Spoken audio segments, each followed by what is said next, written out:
Welcome, everyone. Welcome to Chat with Nessa. I am so honored this week to have the phenomenal Michelle Walker Davis with us. Welcome, Michelle. Hi. Isn't she beautiful? I met her. This woman is phenomenal. I met her at the Women's Confidence Tour #4 in February, and I'm so grateful and happy now that I met this woman through Sansa Woodard. And this woman is phenomenal. I want to share a little bit about this woman. I can't even say enough about her. I mean, phenomenal. She is, first of all, she's a visionary. I think that's very important. And she's going to share a lot of her vision with you tonight. She's also the managing director for Imperial Management Group.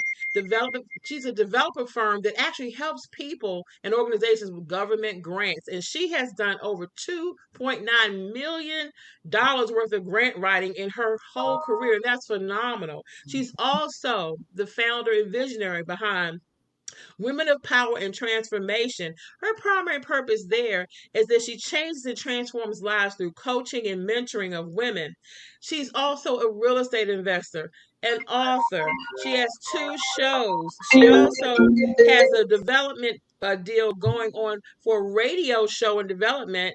And guess what? She also was a professor for over 15 years. So this woman is a phenomenal entrepreneur, leader, and visionary. So, Michelle, welcome to Chat with Nessa. Hi. You know what? I can't understand this. My phone is on Do Not Disturb and it is being blown up and I can't figure this out. Turn the volume down, I think. Just turn the volume Okay, down. because it's on Do Not Disturb. People are blowing you up because they're probably trying. I hope you got to send the I page. just sent Did them you the hear link. your? I I sent hope them you the heard link your that you sent phenomenal. me. I had so much to say about you. Did you even get to hear this phenomenal? I did, but let me tell you, I never like to hear people talk about me. But I think you're fabulous. I thought Thank so you. the first time I met you Now in the you can say that conference. part. You are. I mean, take a look. Is this not fabulosity? Okay. But because you are so successful in all of your branches of entrepreneurship, investing, helping others, coaching, and changing lives, I really want to get started with this phenomenal interview because I want to Okay. learn even more about you myself. Now, my first question is always growing up, Oh, was it a part of your goal? Did you envision yourself being a college professor, entrepreneur, a visionary, starting two organizations? Did you ever envision that as a little girl growing up? nope. Was not in the plans at all. I wanted to go to New York. I'm from a small town in West Hampton, New Jersey. It was known as Mount Holly, but it's West Hampton, and a little small subdivision. And I wanted to go to New York and become an actress. However, I went to college to study journalism. So while I was at LIU in Brooklyn, it allowed me to go to New York, see Broadway plays, just enjoy being in the theatrical realm. But I probably wasn't really good at acting. But you know, it's everybody's dream to go to New York and Broadway and all those things. But no, I just wanted to leave my small town and I wanted to go to the big city, and I did that. And that's the plan that I had, really, nothing else. So I transferred from LIU in Brooklyn. I went to LIU because it was one of the fourth oldest journalism schools. And while I was there, I met my husband. I didn't know he was my husband at the time. And he told me I should be at Syracuse University. They have the #1 program in the country for broadcast journalism. And he had just left Syracuse like a year ago because his mother's twin was ill, with gravely ill. And so he went back home to just be with his mother and help her through that process. And so we met at a recreation center within LIU. And he told me, he said, you should go to Syracuse. So the following year I applied. I went to Syracuse and he went back with me. And then upon graduation, I couldn't get a job. I had interned at all these different radio and television stations. You know, Syracuse has a jazz station. You know, we have our own student-run, communication center. So you could do just about anything you wanted to if you were in the program and had the desire. Syracuse has like 21 studios. So I had interviewed like Angelo Dundee, Thomas Hitman Hearns. I was into all of that. When they would come to Syracuse for different sporting events, I had the opportunity to interview some of the greats. And then I did a Sunday program, and I can't remember the name, but so after graduation, I did not get any job offers. And it puzzled me because I had worked with a lot of the different stations. So it was another person of color that pulled me to the side, and they said, listen, sis, unless there's a Black person that leaves a position, the opening is not for us. They were like, even though they're advertising, you're only going to get in if it's one of us leaving. So, I didn't like being unemployed.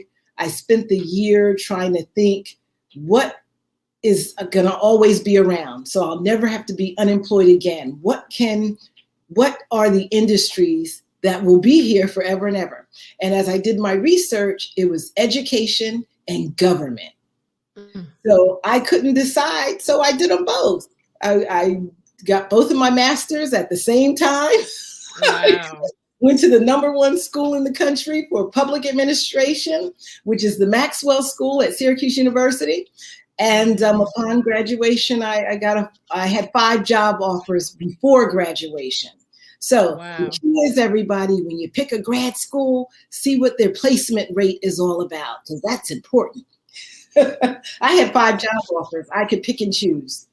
Wow. Now, when did so you became a professor first? Was that your first when you became a college professor? Nope. You are not going to find a straight line with me, Nessa. Let me tell you.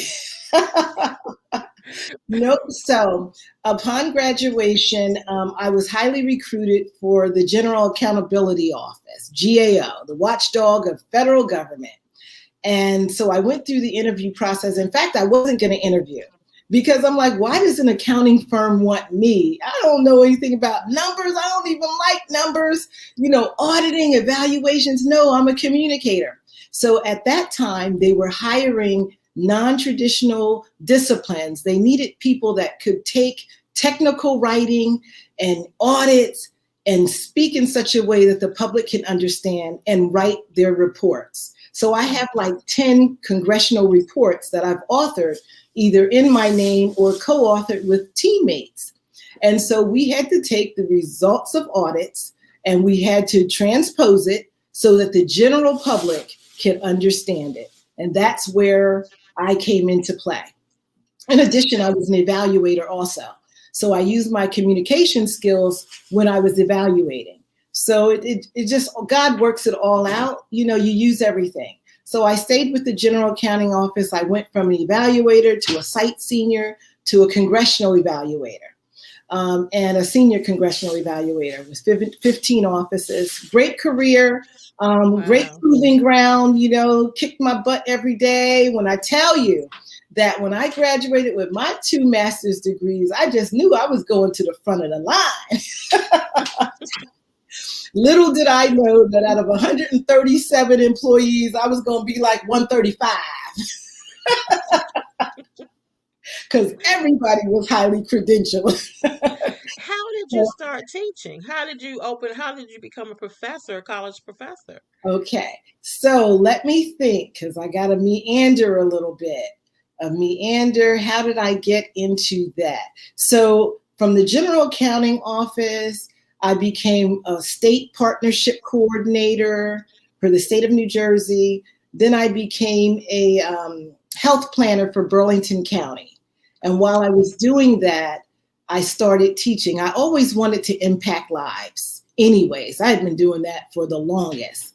And so an opportunity arose. Someone I met in one of the networking things told me that there was an opening for a reading professor. And I'm like, what do you mean reading professor? College kids can't read? Why do you need a reading professor? But it was really about teaching them like remedial things to reinforce note-taking and annotation and study skills and and just encouraging them and, all those different things. And so that's how I got my in. And I even taught English as a second language, which I really loved, because when you teach foreign students, they really want to suck everything in. And sometimes it's hard to explain some of the idioms of the things that we say as Americans and trying to transpose it so that they get it, So, but I did that too. So I taught at 3 different colleges. Wow. And it was a joy. So I have used my higher ed degree, but secondary education wasn't really where I wanted to be. I wanted higher education to impact adults was really what my calling was. Yeah, phenomenal. How many years were you a college professor? Oh gosh, I think I want to say 3 or 4.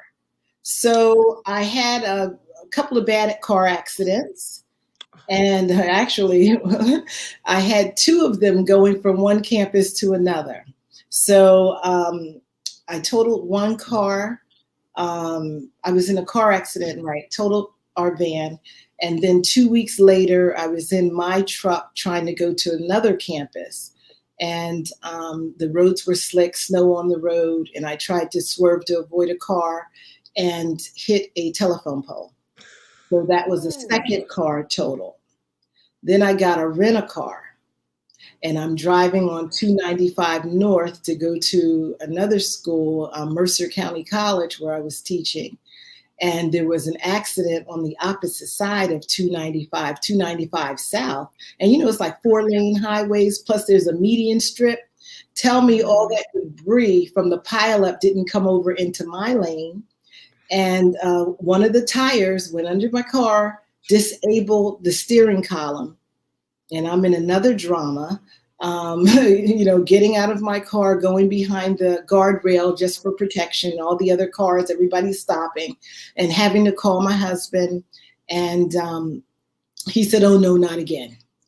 I'm like, I know this is a real live drama here. So through that process, what I learned is, at first I thought this is nothing but the devil trying to take my life and claim my life, because I can't even write this story. It's just so unbelievable.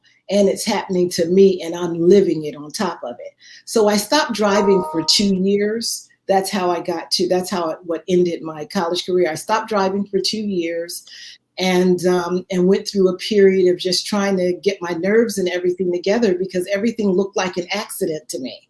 I would be riding with my husband, and I'd want to grab the steering wheel, or everything. It was just really shocking. So when you go through that process, you try to think that, this devil's trying to kill and steal and take my life. Mm-hmm. But my pastor explained to me that sometimes we blame everything on the devil. But sometimes God's just trying to get your attention. And I have a hard head, anyways. So I was a workaholic. I was doing all of this at the same time. I was serving on like 12 other committees for the health department, doing a master plan for the county, which had 400,000 residents, plus teaching at 3 different colleges. Wow. So he explained it to me that way. And as I began to get closer in my walk with God, I realized that he did have a higher purpose and a calling on my life, and that the reason that I'm here is for a particular purpose. Yes. Because if not, I couldn't explain it, that I walked away from all of these. I totaled 3 cars. I walked away, and other things have happened along the way. Had a deer, 2019, wrecked my car, So you in cars. That's what I'm saying. So, but it could really steal your confidence. You can go through anxiety, went through all the therapy, my children, my daughters were getting physical therapy, but for me, it was all psychological. I didn't even want my children to drive. I refused for them to even get their driver's license. It was like, no, they can't get their driver's license. I don't want them driving, But it was my mother who said, "You're putting a lot of strain on your husband." because not only is he taking you back and forth to therapy every day, but then he has the girls, plus he has a full-time job and everything else. And she said, if you let your older two children get their license, you'll be surprised how, they could help support you. And that's how Wow. they were able to get their license. But I was kicking and screaming. I didn't want nobody on the road, not my babies. Yeah, because so that probably was a form of PTSD that you Hmm. had a little bit. But that's an amazing story. Of course, God kept you here because you have that purpose. My mother was a minister for 40 years. So Mm, I really do believe, until you fulfill your purpose, yeah. you're not going anywhere. Like God sends you Mhm. messages to slow you down, like you Oh, said. yeah. And Exactly. we do want to blame things. I have been in my share of car accidents, and I mean, when my car went flying towards a brick wall and crashed into the wall, and I got out the car unscathed. Mhm. I mean, plenty of times I thought, okay, this is it. But it wasn't Mhm. it because God has a purpose. But your life so far has been phenomenal. But I want to ask you, your Mhm. work at GAO, Senior Congressional Evaluator Yes. at GAO. Now, I will say this look, senior year of high school, I'm a native Washingtonian. I worked at GAO my Yeah, whole senior year, that's 5 days a unbelievable. week. How, So I this mean, first of all, you had to be very bright to make it through that process to be is able to work there. my senior year of high school was only had one class. And Okay. so I took that class at 9 o'clock in the morning, then worked at JO 5 days a week. And my aunt lived across the street in the apartments across the street, my great aunt. Wow. So I would go get off work and go see her. So that connection, I was amazed that you worked at GAO. This But then really that, truly is because yeah, my but all of dad. your Mhm. dynamic work with the government, congressional evaluator, that is so fascinating to me. Is that what led you to become a managing partner for Imperial Management Group? Can you talk to, is that part of the journey towards IMG? I think it's a journey, but it's never the plan. I sort of meandered around. I've transformed my life many times. Something else comes up. If there's a stopping block, I just go the other way.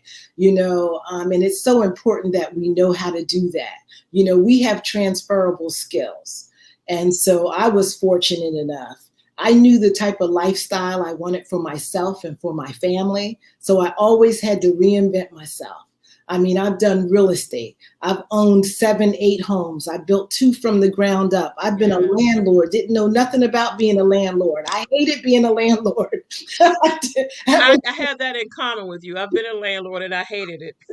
you know, so, some things we do, but it all adds up to the totality of my life, the wholeness of my life. And even those not so great things that I've experienced, they still make me who I am today. So I embrace them. I embrace them. So I won't say it led me, but I guess God had me in certain spaces so that I could learn and develop and take in some things. Let me just tell you, Vanessa, we each have superpowers. Each of us have superpowers. I just learned how to tap into mine. But each and every one of us, we have something that's unique to us that God has given us. No two people are alike. And I have just been able to utilize mine. And with that comes survival skills, you Mm. know. And so for Imperial Management Group, everything that I've done, I would say has prepared me for that role as a managing partner and chief development officer of Imperial Management Group.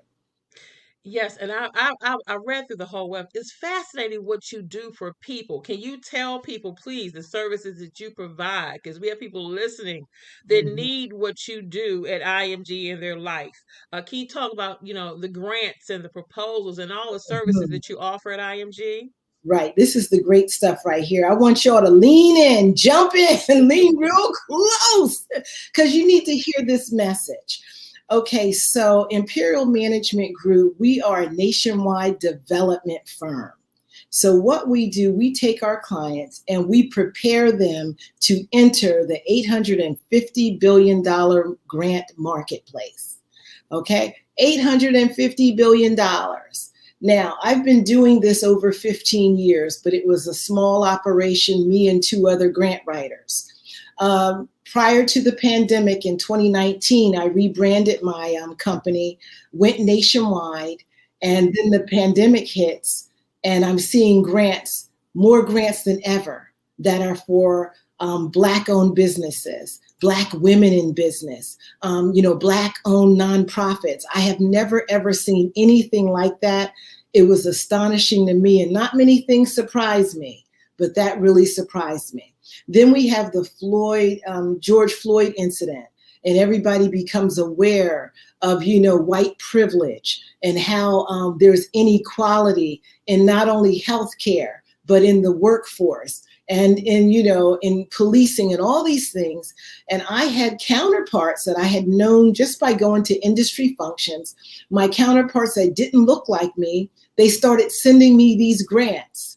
And they would send an email. I remember one email said, "I don't know what I can do. Things are so bad. I feel so bad for what's going on in this country and for Black people." She said, "But I have these grants. I have 80 grants, and I'm sending them to you." And, Wow. and she had them on a spreadsheet. It had the deadline date, what they were for, how much money they were for, what they were looking for, whatever. And I'm going, wow, this is unbelievable. But here's the thing. I didn't have any Black clients. All my clients, none of them looked like me. All of my clients were Caucasian clients. So that made me then start to, I've never advertised my business in my life. All my business has been word of mouth and through referrals. So then I had to really say, okay, let's go. Let me see what I can do. And then I started researching the statistics, and there's even discrimination in giving. That's a better way to say it. So out of the $850 billion, Vanessa, less than 4% has gone to women and minorities, less than 4%. So you got 96%. 1% has gone to veterans. So 95% has gone to other small businesses and nonprofits that are run by white-owned executives or owners or board members. And even, because I have an evaluation background, I'm a researcher. Come on now, I read that stuff. I go deep. I can go so deep, it's unbelievable.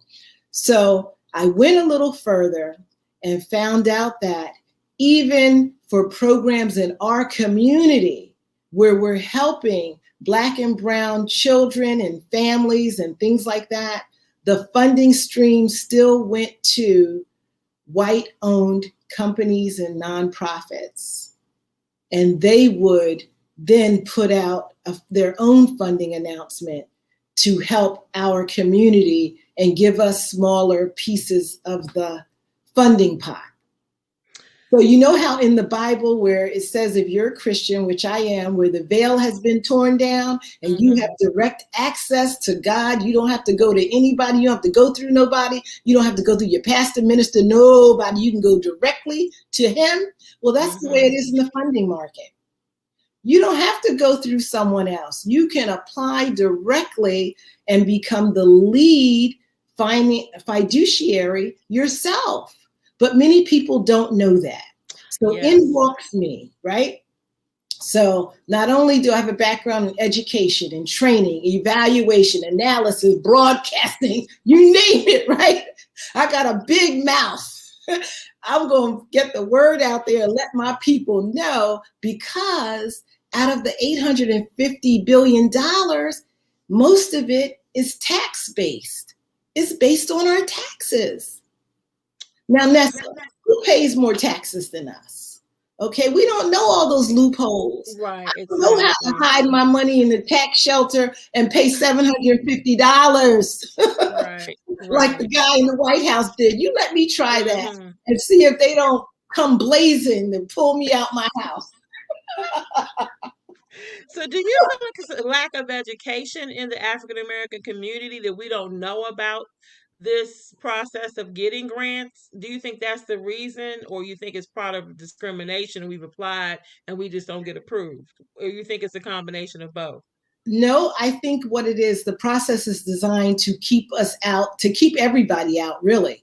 But we're the ones that probably give up easier than other people.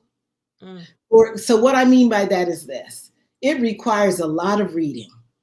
And the reading is not love story reading, okay? It's statutes, it's procedures, it's standards, it's operations, it's budgeting, it's all the stuff that if you're not into that, you're like, I can't even be bothered. You know what I'm saying? It's legal ease. You know what I'm saying? It's all Mm-hmm. that legal jargon. There's a lot of wording that says a lot of nothing.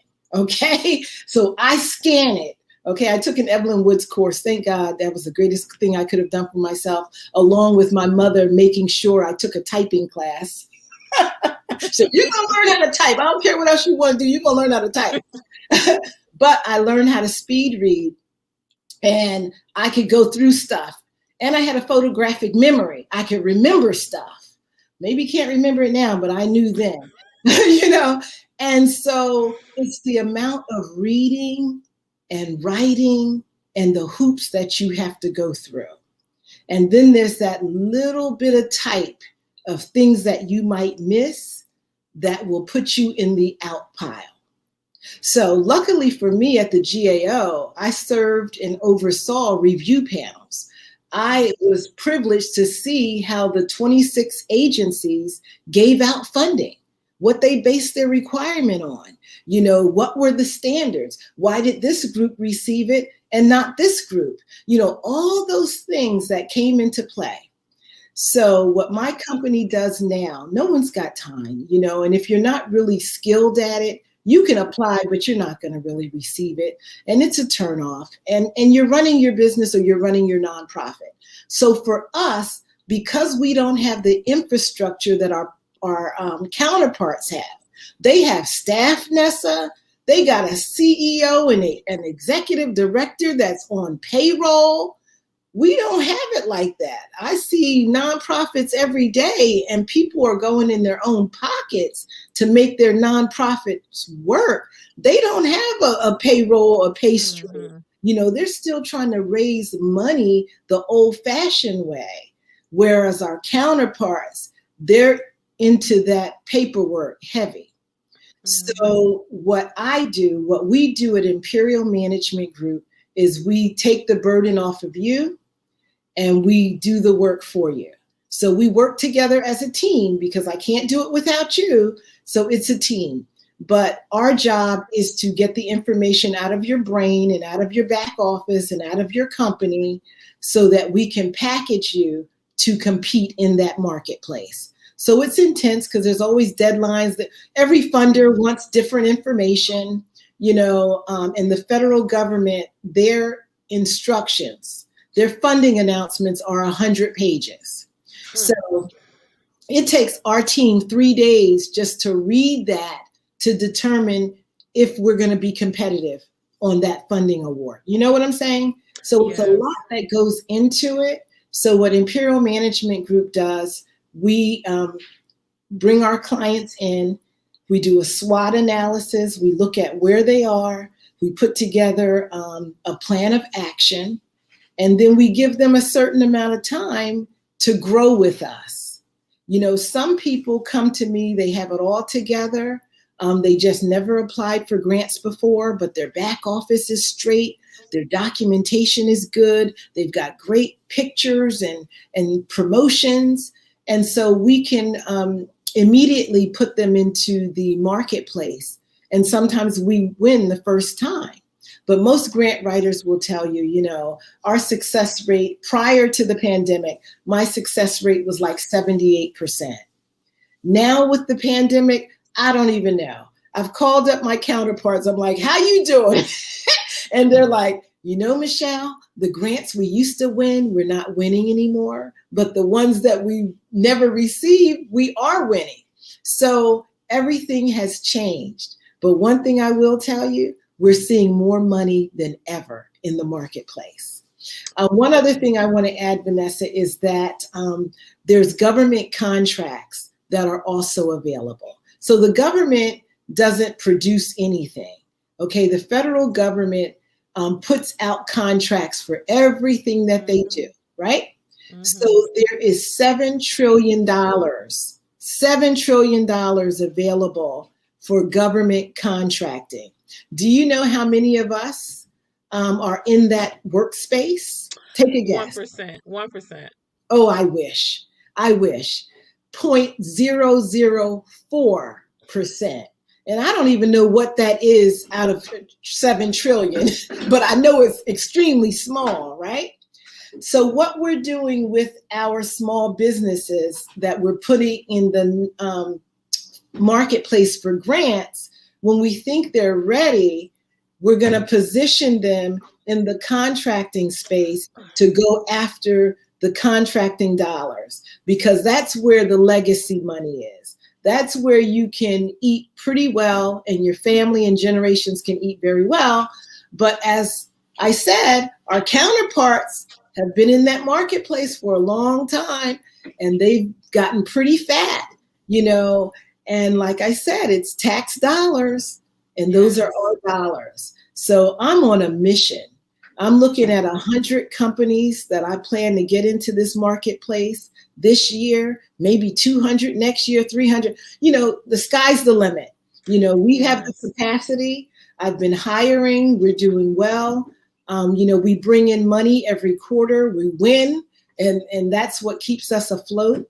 But I just want to appeal to everybody out there. If you're a small business right now, there's stimulus money that's available. You really need to take advantage because it will help you get over, you know, some of the challenges of COVID. And my website is listed there next to my name, imgconsulting.info. Oh, they will have all of that, honey.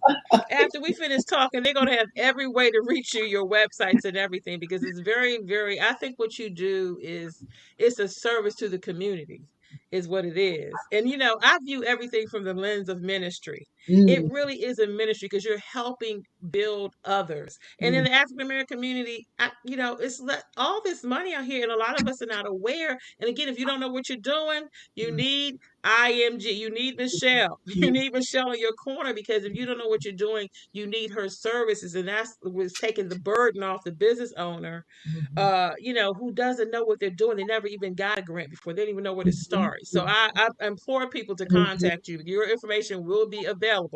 So I want you to brag a little bit, because I read this and I think it's phenomenal.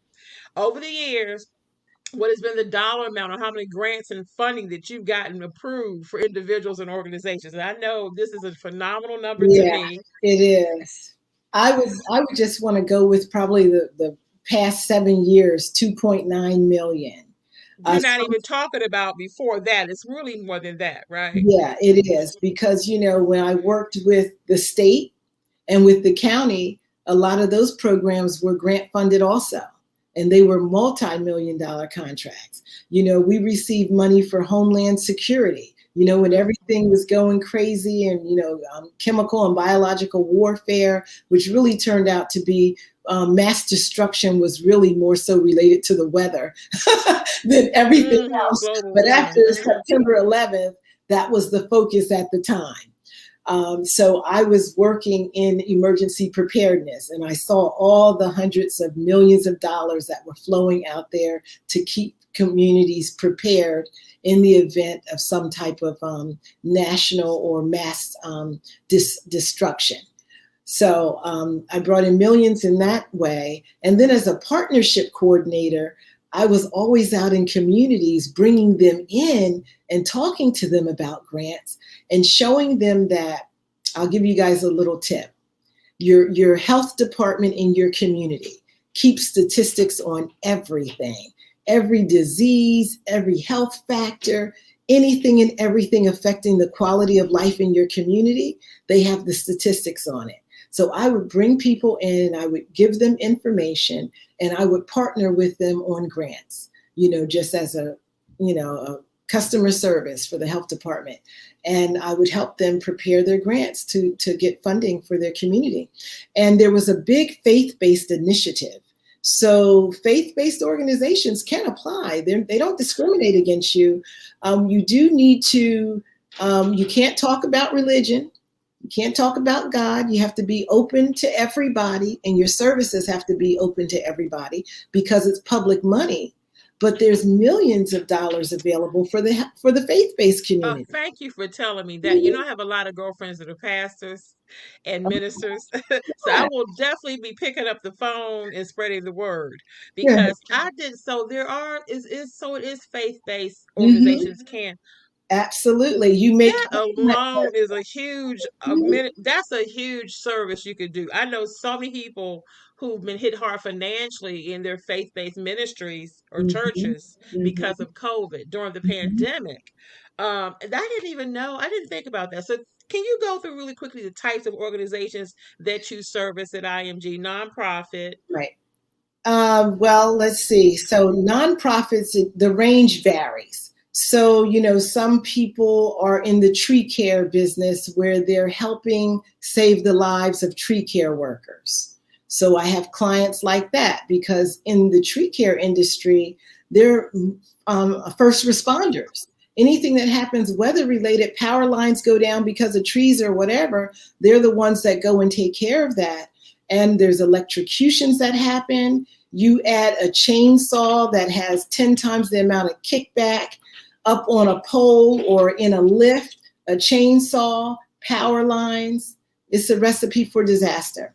And a lot of the people doing the work are non-English speaking or limited English speaking workers.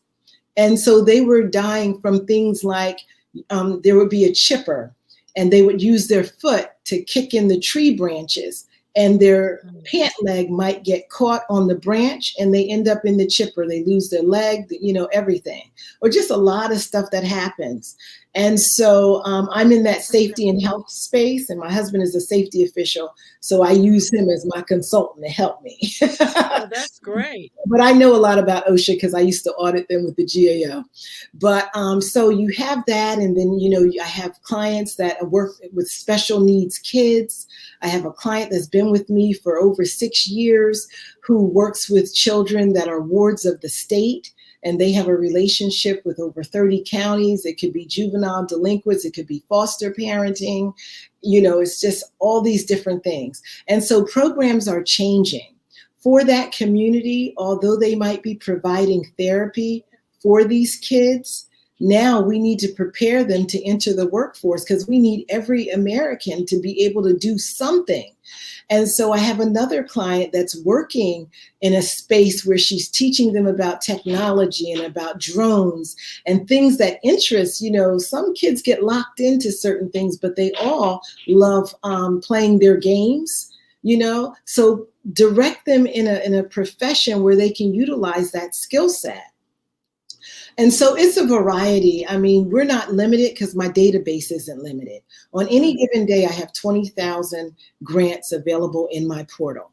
And my biggest problem is not having enough clients to service them. I have about 4,000 that are expiring probably on the 23rd. And so we're rushing to see who's in those spaces. So sometimes we work together as a team. I have 25 development experts nationwide.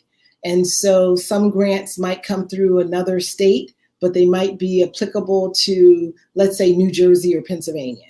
So then I'll notify those clients and say, we just received this information. It might be good for you. So you're not limited. If you're a nonprofit, whether you're feeding the hungry, you're working with the homeless, or you want to build a center for, let's see, I work with people that have transitional housing. I worked with this one woman for 3 years. She went from 7 houses to 12.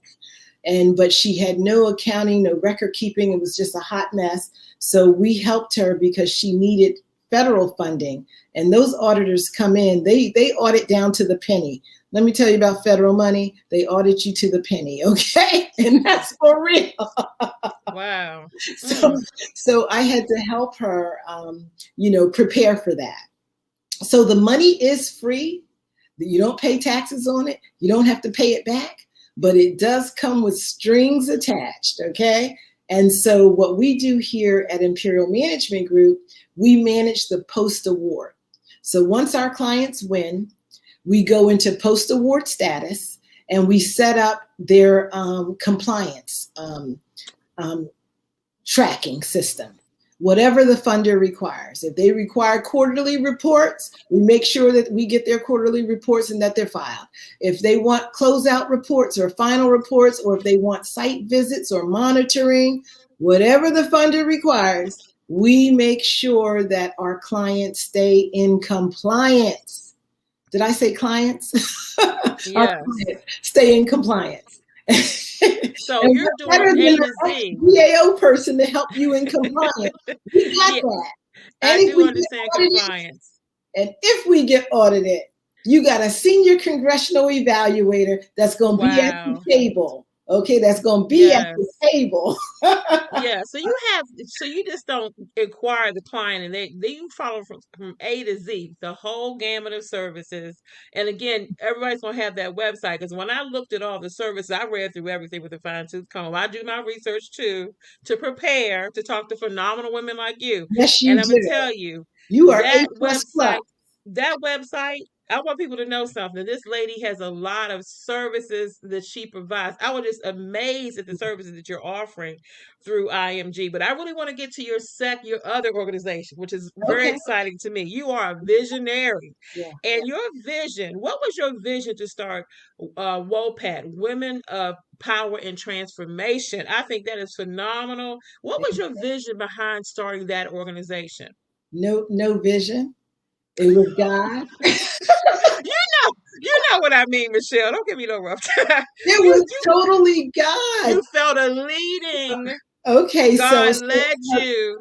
God led me in such a way. I will start off with 23 years ago. Okay, actually, it's probably more like 24, 25 years ago. One of my sorority sisters would come running behind me every time she saw me, and she would be like, "You need to go away. I'm doing workaholic retreats. You need to come on one of my retreats." She was a dean at the College of New Jersey, Sora Gloria Dickinson, just a phenomenal woman, and she did these retreats every year. She took powerful women, took them out of their environment to tell them to slow down, get a grip on their life, all of those things. So here comes me. I was the one that wasn't going to have any children, ended up with 4 kids, okay? And I'm still working professionally, trying to get it and gain it and trying to have it all, trying to have it all. And she saw me and she said, "You know what? You're going to crash and burn. Your life is going to spiral out of control." I said, "Nah, I'm good. We're good. My family's good, whatever." And one year she said, "You know what? I'm going to talk to your husband because you're not listening to me." Now that's a good sister right there. When someone can pull your coattail and not just come at you one time. She came at me 3 or 4 different times. And then when she couldn't get my attention, she went to my husband, and he respected her. Well, first of all, let me just back up and say, out of college, I was a charter member for a grad chapter in Willingboro. They needed 2 additional sorority sisters to start a chapter in Willingboro. My mom calls me on the phone. She said, "I know you're going to be working in Philadelphia, but women at my church, they need two more of your sisters to start a chapter." So I became one of the 25. And when I got there, these women embraced me. They were twice my age. They all had phenomenal careers and everything. So I was like the little baby of the group. And my family, they helped us in so many ways, just encouraging, working with the children, all that great stuff. So I respected her enough to know that she had my best interest in mind, even when you can't see yourself. And this is what I do for women today, because I never forget what Gloria did for me. So my husband said, "Whatever you can do to fix her, please do." Yeah, I had that same look, Nessa. Like, "What you talking about?" Nessa went like this. My head, how that head, how we get. And I was Yeah. like, wow, I thought we were good. I thought everything was good. But you know what? I didn't see all the casualties I had left behind. I didn't see how I was moving in such a way and that everybody couldn't follow. Everybody couldn't come along at that pace. You know what I'm talking about, Nessa. You Yeah. know how we operate. Oh, you on a different pace than me, Michelle. But I know what you mean. Right. So I ended up, the trip was to Morocco. She gave great Oh, trips. These trips, fabulous. I'm mad now that I didn't go on the other trips the other 3 years. She said the wrong thing. She should have said trip, spa, and shopping, and then she would have had me. Because we ended up going to Morocco for Fabulous. 11 days. And when I told my pediatrician, her nurse practitioner said, I want to go with you. She said, I would love a trip like that. And she was married to one of my schoolmates in high school. So, we had seen each other every time I bring the children in. So it was really nice. And I was like, yeah, you could be my roommate. Let's go. And so it was the first time I ever flew on a plane that had 2 levels to it. But that flight was long. You needed those 2 levels. Yeah, because it's a long, It's long a flight. long flight. And so we went, there were 12 of us and one male, and we were supposed to read 2 books, and nobody read the books because we were too busy. So we get there for our sessions during dinner or lunch or whatever. We start reading, and then the floodgates just open up because you see yourself on every page. Now we're at a 5-star resort in Morocco. I think it was Marrakesh. Every night they had live entertainment. They had fashion shows. Let me tell you, the leather and suede, they wear it in the summer over there. It's a very, very lightweight. And this was 20-something years ago. I remember all that stuff. And then we had spa treatments every day for like I love $17. spa. So, and you don't do your spa treatments over there with clothing on. You are completely in the birthday suit in the nude. And my roommate and I were like, don't you tell nobody. Don't you show what I look like or whatever. So we would take a Turkish bath together. We would go into the tunnels together, just whatever. Wow. Everything is so different over there. You really haven't had spa treatments until you go to another country.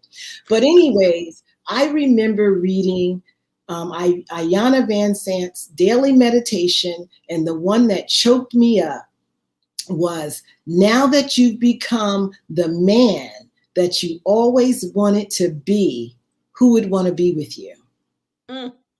So what does that mean? That means, sisters, I'm talking to the sisters, I'm talking to you, Nessa.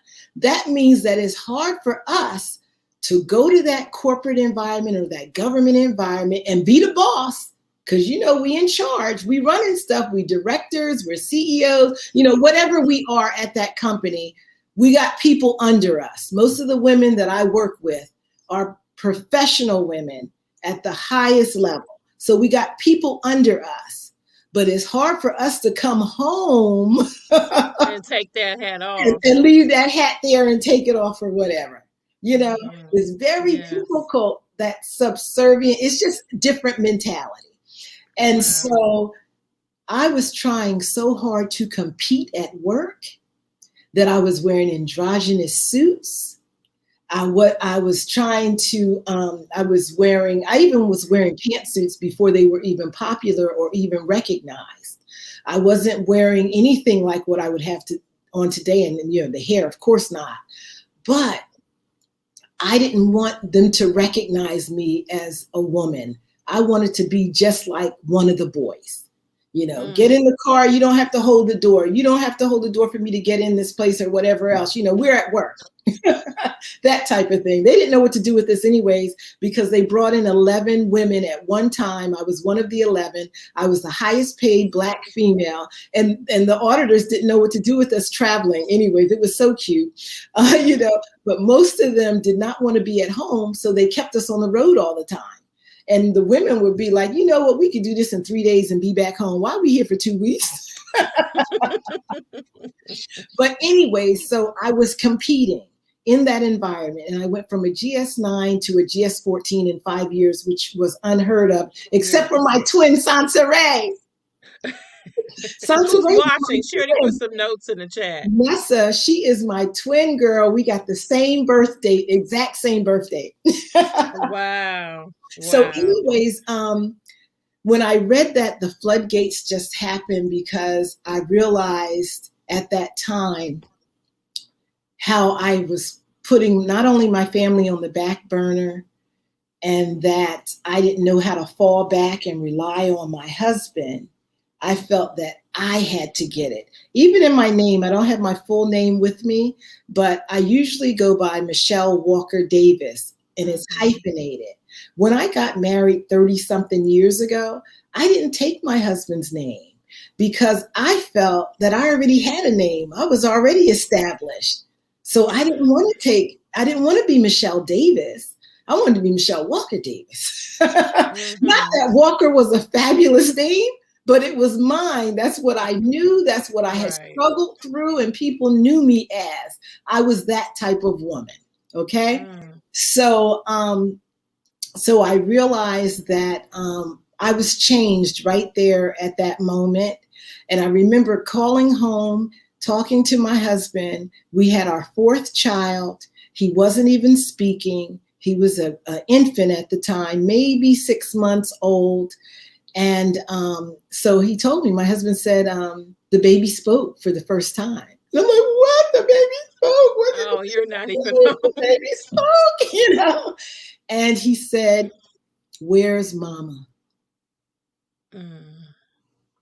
And my heart just melted. You know, again, I'm crying again. So the moral of the story is this. I could have been on the next flight out of there. I could have packed my bags and I'm like, I'm going home. You know, I got to be with my baby, my family, or whatever. But the reality was I was exactly where God wanted me to be and where I needed to be, because I wasn't whole. You know, I was functioning, and most of us are. Most workaholics are functioning. You know, we have so much responsibility on us. That's what keeps us up. It's like a puppet on a string. All your responsibility. You know, you haven't fallen down and crashed. You know, women of a different socioeconomic status, they might fall and crash. They might go to drugs or alcohol. They might leave their children and go out in the street and have, you know, grandmom take care of them or whatever. But professional women is different. We stay there. We wear 50 million titles. And the only thing that's keeping us up is our responsibilities, because we're like walking zombies. And I had one mother tell me she felt like dead woman walking. And that's the worst. True story, true story. So the reality is we're called the walking wounded because everything appears to be great. You know, and we got, hey, it's great. Everything's fine. You know, you're fine. That's I'm fine. You're good, right? You're good, right? But the reality is we are not. So I came back and I remember somebody said, so what happened to the baby now? Baby's doing fine. The baby's in LA. He's making music. He's an actor. Baby's fine. Wow. He's the youngest, right? He's the youngest. And I just finally told him that story this year because he never heard the story.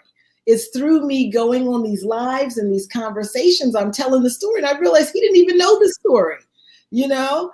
But yeah, so another moral of the story is we got to help and support each other. We got to see another sister's life as valuable.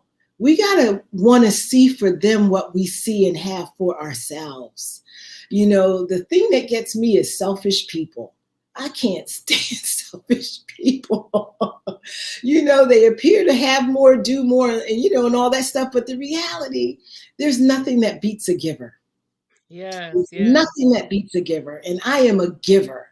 And a close friend of mine, my other triplet, I call him, Kevin Bozeman, he likes to sow seeds. And he told me, you know, I sow seeds into people all the time because I always get a harvest back. God always. You're going to reap what you sow. Yes.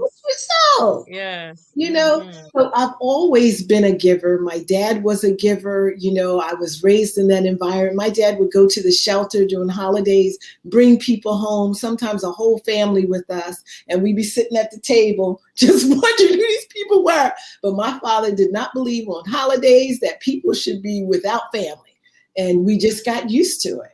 And Yes. our house was a party home. So I'm used to people. I've traveled all over the world. My father was a military person, God bless his soul. So every 2 years we moved and lived in another country. So I don't know but to give. But I will tell you this, that since my parents have gone on to glory, um, I'm a different person now. It's like I'm more focused on what God has for me, and it has to line up and fit into my alignment for me to Mm. want to do it, for me to want to give towards it, or for me to participate in it. So it's totally different. But getting back to your question about women of power and transformation, we are a survival organization for workaholic women. We help women create a work-life family balance that I had to learn about 25 or so years ago. And so how this organization came about, Nessa, because you did ask me that, was during the Barack Obama days. Oh, So okay. I was out of work because of all the accidents and everything. And under the Federal Employee Leave Act, you could only take so many weeks or months out. And I had exhausted all of that. And they wanted me to come back to work, or they would terminate me, or I would resign. So I just took the resignation because I was still under doctor's care. And so I was at home running campaign headquarters in my house for Barack Obama. And one day my lights got cut off. One day my lights got cut off. My husband gave me the money to pay the bill, but I'm too busy canceling, Busy to pay the making bill. phone calls, out at the whatever center, picking up stuff, signage, whatever for him, that I forgot. And one night everybody was coming over to my house for a campaign meeting and my lights was out. What in the world? So after I paid the bill, I called up one of my best friends, a prayer warrior, older woman from my older church. And I said, explain this to me. I'm over here trying to get this man elected who I do not know. My lights were turned off. I should be looking for a job. What am I doing trying to get him elected? You know how you have one of those come to Jesus Yeah, moments? yeah. Mm-hmm. Not to mention my husband's mad at me. You a hot So, mess. so she said, get your Bible and turn to Judges 4:6. And I read 4:6, 4:7, 4:8, 4:9, and kept reading. And then I closed the book and I said, aha, what a moment.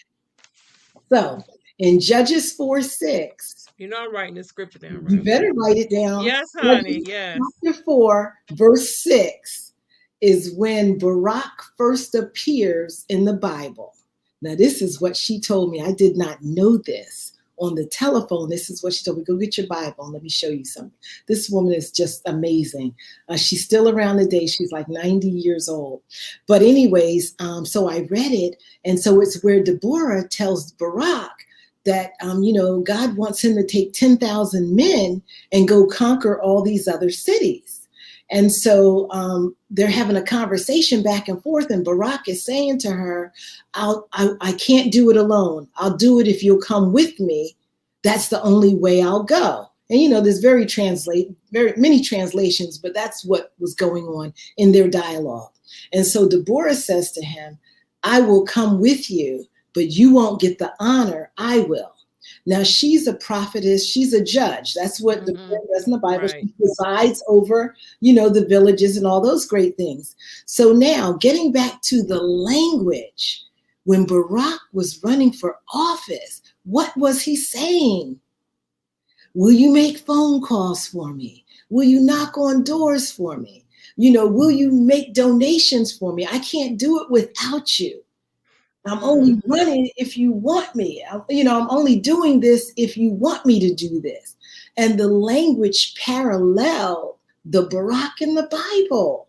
Wow. And so I said, in other words, we're the Deborahs, we're the Michelle Obamas, and our role is to support the Baraks, but we yield power unto ourselves. So we all have a vital role that we play. Barak is Barak, Deborah is Deborah. They both have their powers. Okay. So that inspired me to continue to make them phone calls to make sure this man won. And then during that time, God just started speaking to me.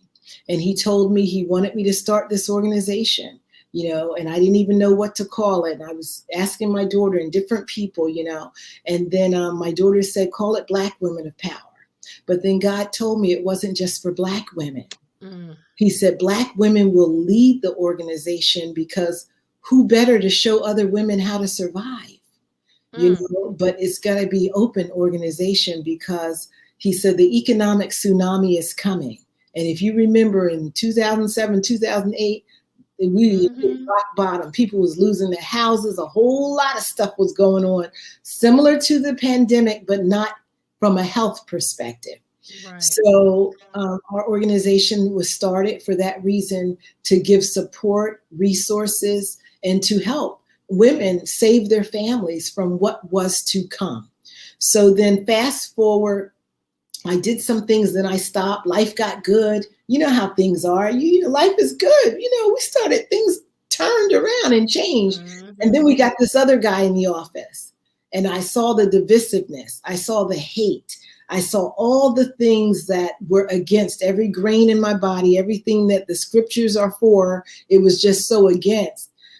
God started talking to me again. He said, you got to get out there. You got to do what I told you to do. Why ain't you? Whatever. And so I revitalized the organization with a couple of partners.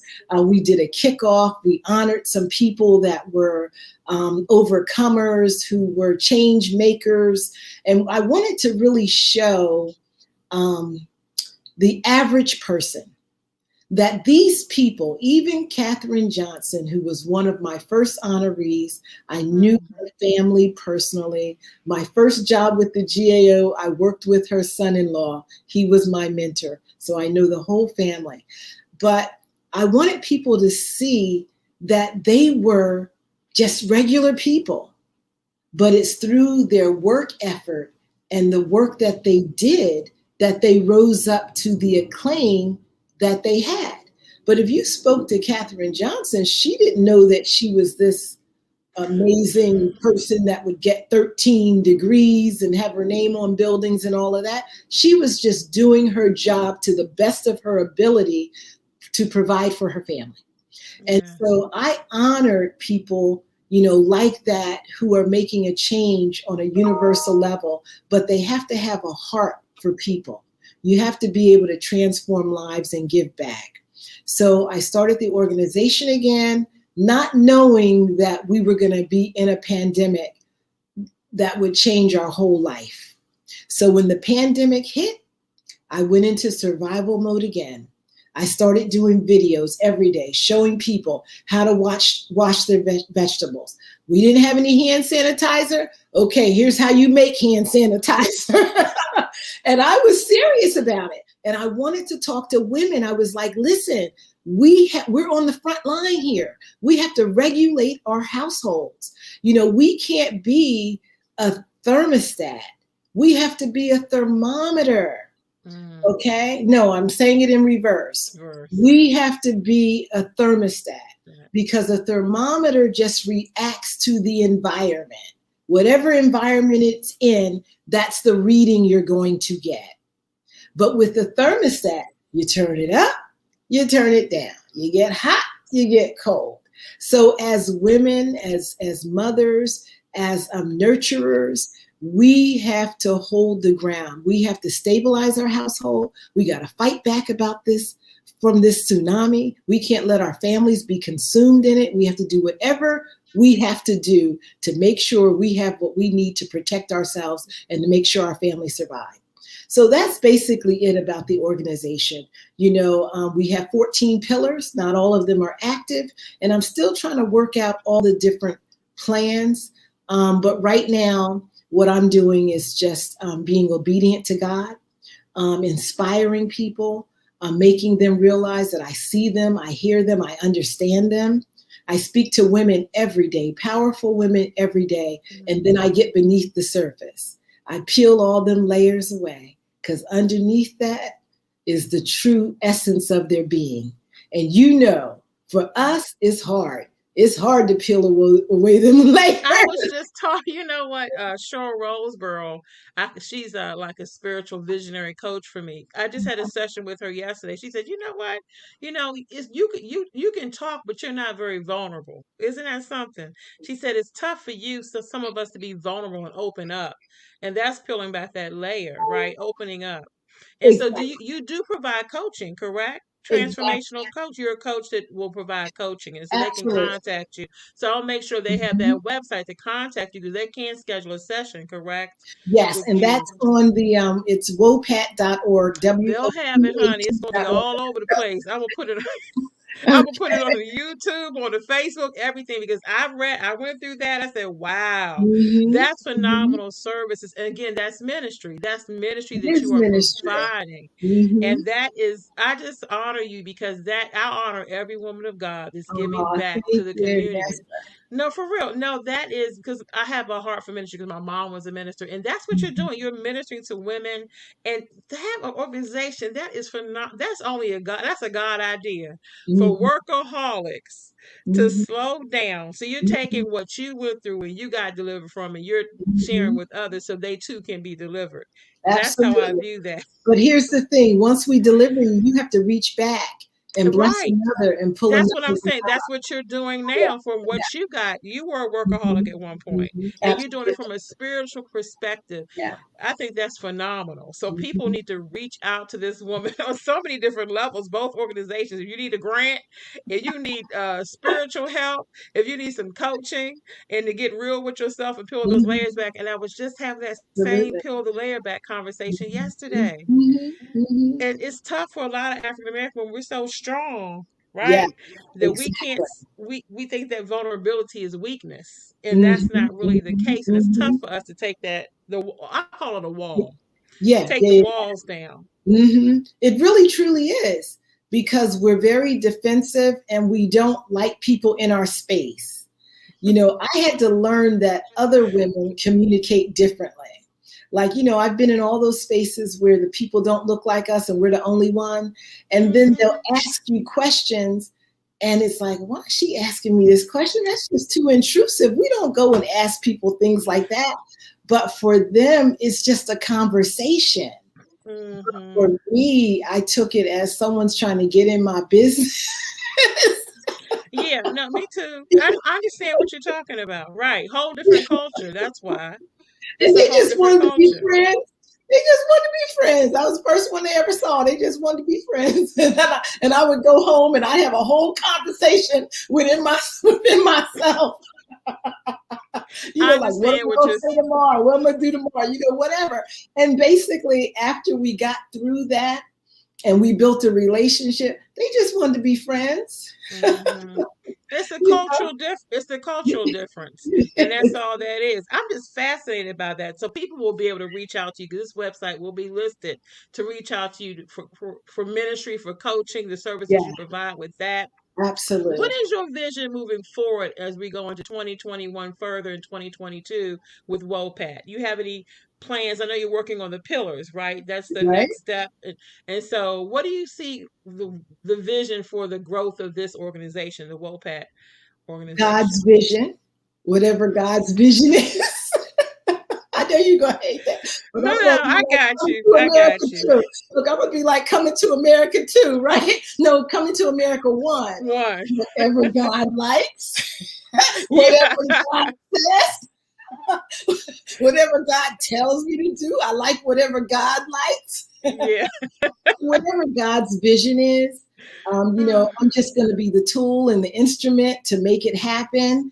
I know for a fact that women are leaving the workplace in droves. I get phone calls all the time because I'm always hiring for my company, but 20% of the women have left the workplace never to return again. And one is the virus. They don't want to be in unsafe environments. The other is they're too stressed out. And especially if you're a woman of color, you don't get the pay that you deserve anyways. So they're Mhm. leaving the workplace to start their own businesses.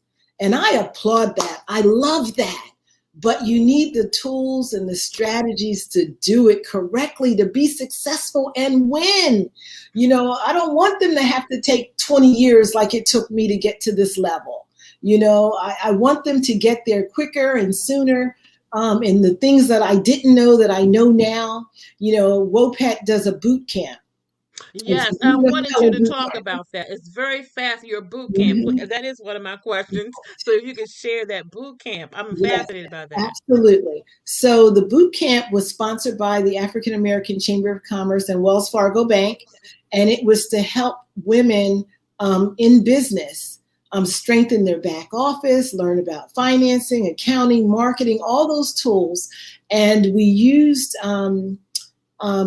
curriculum materials by like the number 4 person in the country, Melinda Emerson. She Mhm. has a curriculum for women in business. And so we had a facilitator, and I was in the boot camp, and there were 12 of us in the boot camp. And it's a 13-week, met once a week for 2.5 hours. And it was Zoom before they were even using Zoom. That's what we used it for. And it was hard. I was horrible. I kept telling everyone I'm going to have to retake this boot camp because my back office is a sight. I was running my business like a hobby. I didn't know Mhm. what I didn't know until I took that course. So fast forward, I lost both of my parents within a 9.5 month period, which changed my life. I took it down. I just shut out the world for 4 or 5 months. And you know what I did, Nessa? I You opened up my prayed and books.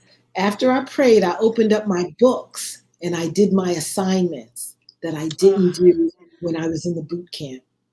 I did mm, all of that and opened my doors up. And now, 24 associates nationwide, 5 researchers, a virtual staff, all of this stuff. y- It's a different life for me now. So I want to offer that. I know that God wants me to do that, to give them the tools, to equip them to succeed. And so yes, we'll be doing the boot camp, but it'll be a little bit different because I won't just be using one facilitator. I have a surprise for everybody. I'm a part of a great network called the Matthews Broadcast Network. And this is all small businesses and nonprofit CEOs, executive directors, and they have some, they have the high performance tools and tips and strategies. And I'm going to bring them in to assist with the boot camp because we want to shorten that learning span, so to speak, hmm, so people can make money. And that's what we yes, need. Aside from everything else, we need equity in terms of our finances. Money makes yes. a difference. Money makes a big difference. So And you that's know, I what, know yeah, financial literacy is very important financial to me. literacy is very important. Estate planning, estate Yes, planning, and just how people are using insurance for tax shelters, all those other things that we don't know about. This is the season for growth. That's what the yes, pandemic has done for me. I have grown inwardly, and what you see is yes. an outward manifestation of that growth, you know. When is the And next so boot camp? Can you tell us when the next boot camp? Have you scheduled the I dates? don't I don't Uh, know yet. I don't When I okay. have all the pieces together, I'll come back Yeah, that's and fine. share You that can with come you. anytime, but I want to make sure you're going to have your website. But when you do have it, you'll list it on your website, correct? Correct. There'll be Right. And I'm going to registration. add your cryptocurrency in there too. Your cryptocurrency? Well, Yeah. I have several girlfriends in financial literacy. I have several of them, and two of them have been on my the chat with Nessa, and they all have a different lane of specialty within financial literacy. That's a huge Okay. topic, but it's I many see. different avenues to financial literacy, right? Mm-hmm. That's fascinating. I know I'm probably Mm-hmm. going to attend the boot camp. That's why I'm asking when is it going to be scheduled. And That's you'll be one of the important. first to know. Yes, and Absolutely. you can come back and announce it, and that is fine with me. I told you I Thank have you, people my two dear. or three times. Also, Uh-huh. I'm fascinated because you're an author. You have two radio television shows. You have an internet radio show in development. Mm-hmm. I Mm-hmm. mean, you are still a real estate investor, correct? Yep, You have sure all am. these projects going on. So Mm-hmm. overall, do you feel all these projects, is this creating the synergy behind the vision of helping women create that synergy and that vision that you have for women? Are all these projects together, all these different streams of income, should I say, is all Mm-hmm. towards that goal of empowering women? Mm-hmm. It's interesting. When you say it, that's what it sounds like it is. But when I'm doing it, it's more so because I'm a creative and I have so much to give and offer. So yes, I would say yes, and more so me walking in my purpose and my gift. Because listen, I remember my pastor talking about the richest place in the world is the graveyard Mm-hmm. because there's so many gifts and dreams and everything in that graveyard that weren't fulfilled. And that got me to thinking. And so I say, for me, that when I leave here, I'm going to leave here empty. Empty. I will have given it all to the universe, to the world, whether you want it or not. I'm just going to give you everything. This is the time, people, to be creative, to dream big. We serve a Jurassic God. He's Mm-hmm. huge. So we can Yeah. dream big, you know? And Yes. so this is the time. And this pandemic for me has been a growing season. I learned a lot about myself. One thing I learned, my girlfriend had a bet that the extroverts weren't going to make it through the pandemic, but the introverts were going to survive. So I'm a 100% extrovert.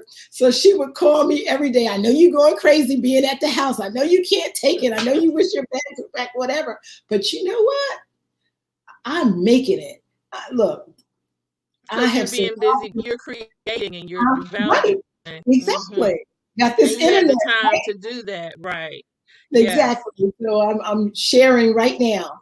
So the pandemic has taught me that I can sit my tail down, that I don't have to be God and be everywhere. That's not my job. So, I one thing I do want to leave with is that I'm learning to rest in him. Mm. So, and this is a message I do want to say for all the women out there, that sometimes we go with sleepless nights. Sometimes we think we got to be up all day and all night. We got to get it done. It's got to be done right now. You got to finish it right now, whatever, whatever. But the reality is, if we rely on God, the times I've relied on him, he can change it just like that.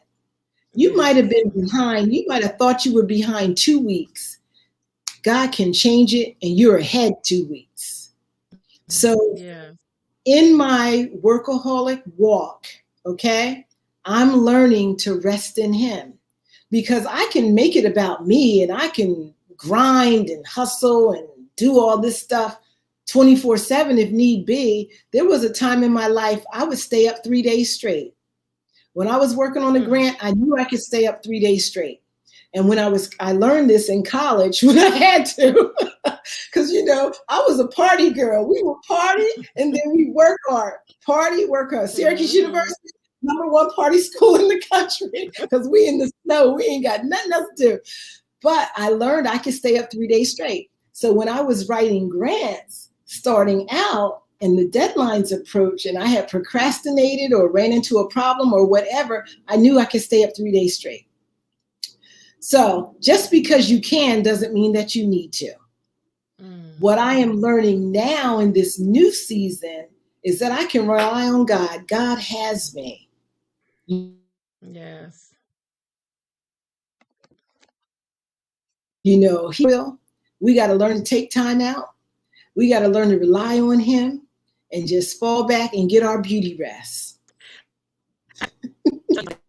My girlfriend Leslie is one of my dear new friends in my life. God brought in my life during the pandemic. She said she has to be an AKA, honey. She's typing in the chat because she's Oh, AKA. yeah, ski wee And she said, soror. she says, Absolutely. Amen. I'm reading the chat because Sansaray says shout out. Okay. But I really want you to give some words of wisdom. You're giving great wisdom because you Mhm. are, I call you a serial entrepreneur and a Mhm. multi-stream income phenomenal woman. What advice in leaving this interview today, what would be your biggest advice to someone who needs to, they have something they want to do, they have an idea for a Mhm. business, they don't have the faith to step out and do it. What would be uh your word of wisdom to those who have an idea for a business, and your words of wisdom Mhm. on why you should have multiple streams of income, because that's Mhm. always been what you should have, and you have done that very well. So, what would be your advice leaving to anyone listening on those two fronts? I love your questioning. Your line of questioning is awesome. And the reason is, particularly for this one, is that I'm a pusher. So my dad, I grew up with a in-ground pool in our backyard. And when kids would come over to swim or they just come over to hang out, they couldn't swim. My dad would push them in the pool. So that's how all my relatives learned how to swim. All my friends learned how to swim. My dad would push you in this pool. So you either going to swim or you're going to drown. We're going to have to come in and get you out, right? So what I have learned is that I have that pusher mentality now. So if you're around me, I'm going to push you. If you ain't going to leap, I'm going to do like that Mm, because you need to get out of your own way. Whatever vision you have for yourself, whatever you're thinking about doing, you just need to start and you just need to do it. And the reason is if you try to figure it all out, look, God has sped up the timing. You know, I don't even know one day to the next anymore. I wake up every day and I ask somebody, what day is it? Honestly, I do because I mm-hmm, don't know. The days are running into each other. But mm-hmm. by the time you figure it all out, that's old news. They'll be on to something else. It'll be something else that comes up. It's just like technology. They're working every minute, every nanosecond to improve everything we're working with. All this technology, they're coming out with stuff all the time. Every So day. you can't figure it out. But start where you are, but do it. And if you're around me, I'm going to push you. And I hope you got a parachute or something, or I'm going to have to come in and get you. But seriously, don't overthink it. There's no such thing as perfection. You know, just do it and figure it out. That's what I'm doing. I'm figuring it out. There's no blueprint. You know, there's guides, there's, you know, all this other stuff, but you can talk to every major CEO or anyone that's ever started a business. You just don't know what you're going to be up against from day to day, and you just figure it out. So I would tell them, get started, start where you are, equip yourself with the education as you go along. I'm a lifelong learner. Okay. Yes. I have a CEO tablet, a training tablet of different things I need to do and things I need to equip myself for, not just right now, but I see my business already down the road. Yes. So that's number one. Number two, I would tell people right now, if you're a small business and you haven't applied for the SBA EIDL or PPP program, you need to go on my website, fill out your the business needs form right now, and even the nonprofits, because the money is available to you also. And I'll do one better because I'm a giver, Nessa. Anyone that mentions that they saw me on your program, Chat with Nessa, and I chatted it up a long time, I'm going to offer a 10% discount as long as they mention your program. I Okay? will put that with the website. I will put Okay. that with your website. Yeah. And that's Wow. what I will offer because I want to make sure they get their applications in on time so they can get that money. Right now, we've been able to secure anywhere from $8,000 to $56,000 for our clients who weren't going to put in. And trust me, it's a hot mess dealing with the websites and the lenders and the portals that are crashing and overrun because everybody's applying. But we stick to it. If we got to get up at 12:01 in the morning to press that submit button, my team is up at 12 o'clock ready to press that button. So I don't want them to miss out. It has been extended till May 31st, but you don't want to wait. You want to do it now. They've doubled the amount of funding. So even if you received a first draw already, they have extended it under the Biden plan. Now it's double the amount of money. You can go back in and reapply and get twice as much as you received the first time. And most of this money is forgivable. And what that means that even if you end up, you might get a grant or you might get a loan. The loans are only at 1% to 3%, and they give you 25 to 30 years to pay it back. So the payments are so small and they don't start for 2 years. So come on. They've made it very accessible to you, but you got to put the time in, and you got to want it. So that's one income stream. The other is grants. Take advantage of what I'm offering in terms of the grants. That should definitely be a funding stream.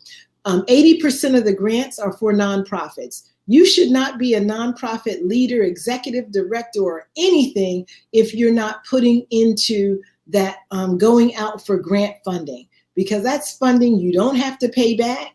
It's for programs to help the community, which is what your nonprofit does. I don't care if you're dealing with people that were incarcerated, or if you're dealing with women empowerment or veteran housing, or dealing with youth and gangs and stop the violence or trauma. All of that, there's funding for that. They need you. It's a partnership. Basically, they're giving you money as a partner, okay, to do what they can't do. So you're the boots on the ground. So you need to take advantage of that. And then the other is contracting.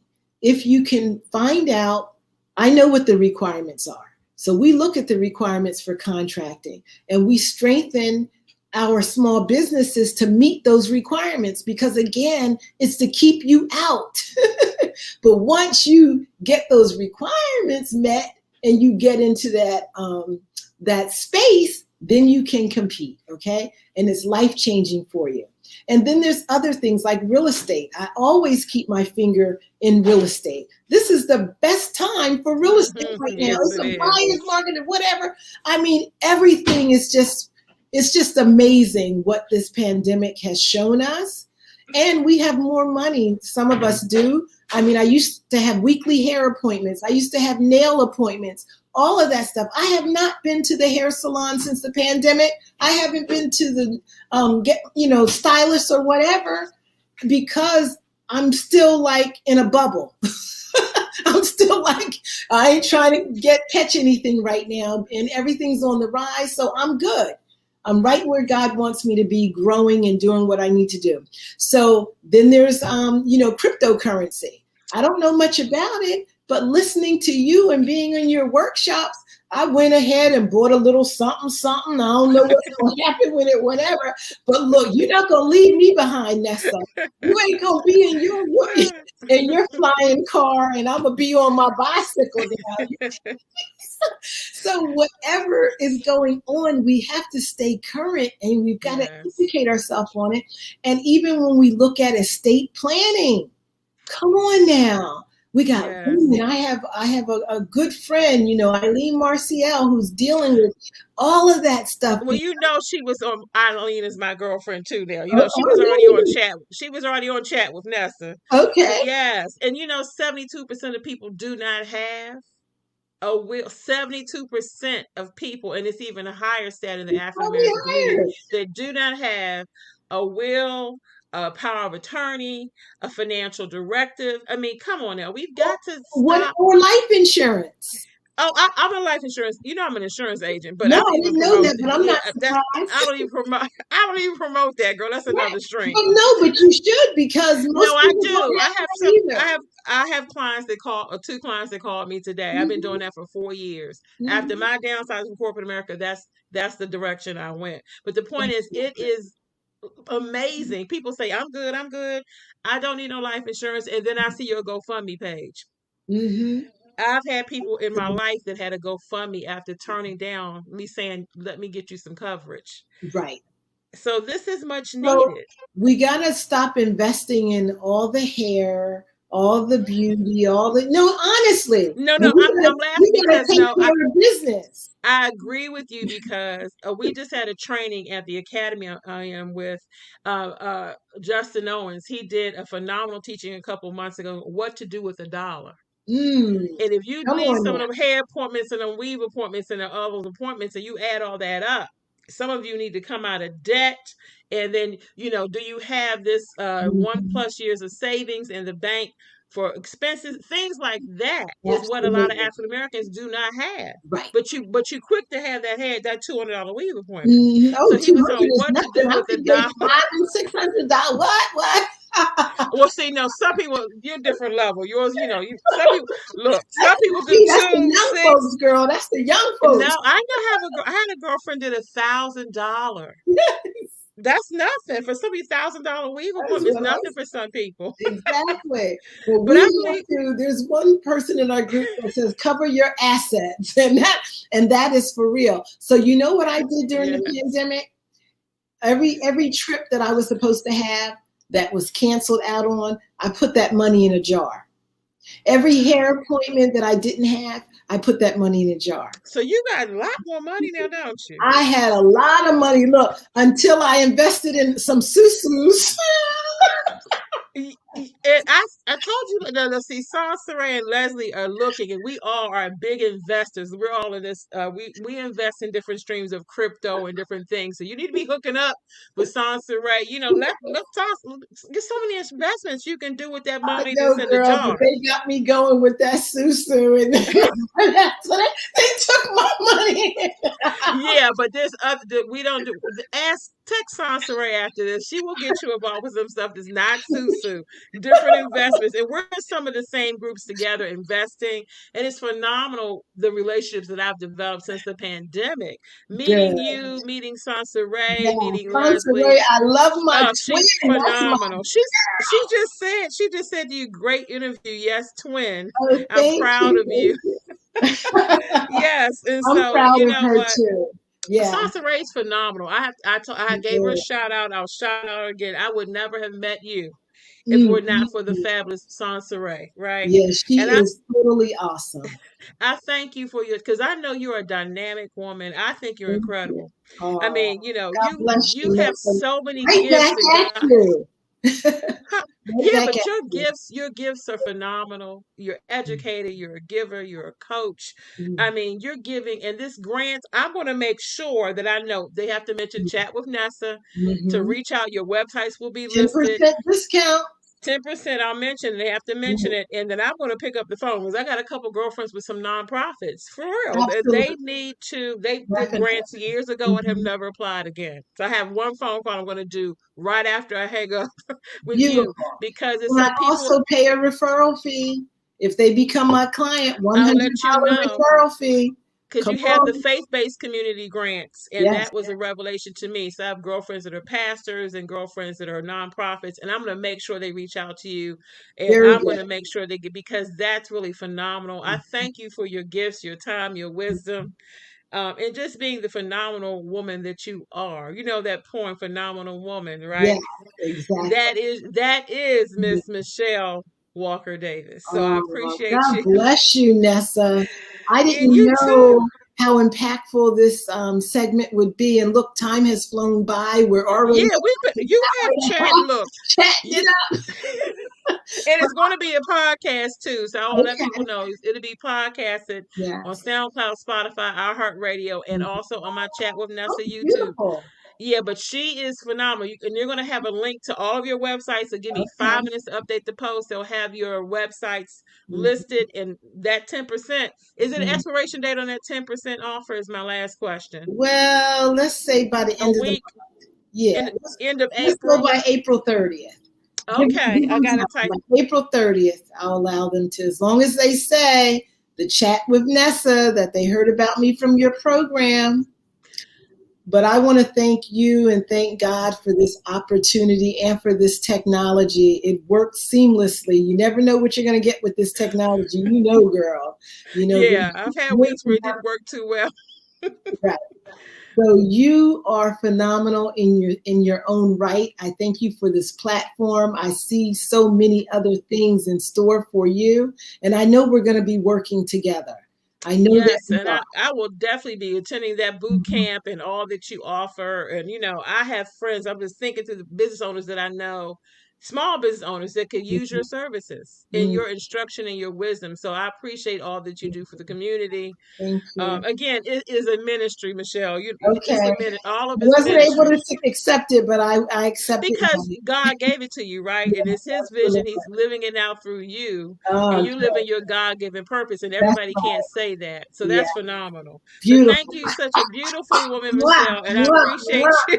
Thank you, world Okay, out there. thank Thank you. you, God, and thank you, Vanessa. I love you. Be well. Okay, love Take you care. too. Thanks for your time. Thank You're you. Talk welcome. soon. Okay, bye bye.